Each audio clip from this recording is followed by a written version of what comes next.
महाविकास आघाडीचे दौंड विधानसभा मतदारसंघातील उमेदवार रमेश आप्पा थोरात आपल्याबरोबर आहेत। आज त्यांचा दौंड शहरातील मंडई परिसरामध्ये प्रचार दौरा सुरू आहे। आपण त्यांच्याशी बातचीत करणार आहोत। नमस्कार आप्पा, काय सांगाल नागरिकांमधून कसा प्रतिसाद मिळतोय प्रचाराला? मी गेली जशी माघार घेतली आणि 5ही उमेदवारांनी मला माघार घेऊन पाठिंबा दिलेला आहे आणि पाठिंबा दिल्यानंतर सगळ्या जाती धर्माची लोक माझ्या बरोबर आहेत आणि आम्ही सगळ्या जाती धर्माच्या लोकांना घेऊन सगळ्या घटक पक्षांना एकत्रित घेऊन आम्ही सगळे प्रचार करत आहोत आणि तो प्रचार करत असताना प्रचंड रिस्पॉन्स लोकांचा आम्हाला पाहायला मिळतोय। लोकांच्या कुठल्याही परिस्थितीमध्ये जसा लोकसभेला बदल केला महाराष्ट्रात तसा विधानसभेला सुद्धा महाराष्ट्रात बदल करायचा आहे हे जनतेने ठरवलेले आहे। आता पुढच्या हातात काही राहिलेलं नाहीये, सगळं जे काही गेलेलं आहे ते जनतेच्या हातात गेलेलं आहे। म्हणून उद्याच्या 20 तारखेला जे मतदान होणार आहे ते जनता आणि मतदार हे तुतारी वाजवणारा माणूस या चिन्हापुढचंच बटन दाबून मतदान करतील अशी 100% मला ग्वाही आहे। दौंडच्या तुम्ही आता ग्रामीण भागाचा पण दौरा करताय, प्रामुख्याने कुठल्या समस्या जाणवतात? लोकांचं म्हणणं आहे या तालुक्यातली हुकुमशाही संपुष्टात आली पाहिजे। इथं फार उत्पात चाललाय, पोलीस खात्याच्या दबाव आणून महसूल खात्याच्या दबाव आणून लोकांना फार छेडीत धरलेला आहे आणि ते लोकांना अजिबात पसंत नाहीये।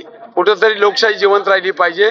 ज्या डॉक्टर बाबासाहेब आंबेडकरांनी घटना लिहिली आहे आणि खालच्या माणसाला जो अधिकार तोच राष्ट्रपतीला जो अधिकार तोच खालच्या माणसाला आणि तो म्हणजे अधिकार ह्या सरकारनं अक्षरशः हिरावून घेतलेला आहे। म्हणून जनता जनार्दन आता कुठल्याही परिस्थितीत ऐकायला तयार नाही। तुमचं काय विजन आहे? आमचं काय विजन आहे?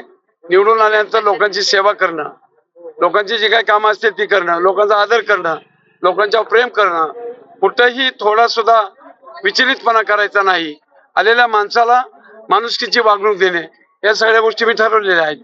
जशी जशी मतदानाची तारीख जवळ येते तसे तसे भाषणाची पातळी पण घसरत चाललेली आहे। गेल्या 2 दिवसामध्ये सदाभाऊ खोत यांनी शरद पवार यांच्याविषयी फार खालच्या दर्जाची टीका केली, याकडे कसे बघता? सदाभाऊ यांनी जी काही टीका केली एवढा नीच माणूस मी महाराष्ट्रात पाहिला नाही। शरद पवार साहेबांच्यावर एवढी खालच्या पातळीची टीका करणारा एवढा एकच म्हणजे माणूस सापडलेला आहे आणि म्हणून तो कधी जर या तालुक्यात आला तर आम्ही सगळे कार्यकर्ते त्याला काळं फासल्याशिवाय राहणार नाही। तुम्हाला सांगतो याचा जाहीर निषेध मी केलेला आहे, आजही करत आहे आणि उद्याही करणार आहे। 23 तारखेला गुलाल नक्की असेल? 100% 23 तारखेला गुलाल असेल, त्याची काही चिंता करू नका तुम्ही। नक्कीच या ठिकाणी 23 तारखेला गुलाल आपलाच असेल असे रमेश थोरात यांनी सांगितलंय। मंगेश केसरे, साम टीव्ही न्यूज, महाराष्ट्र।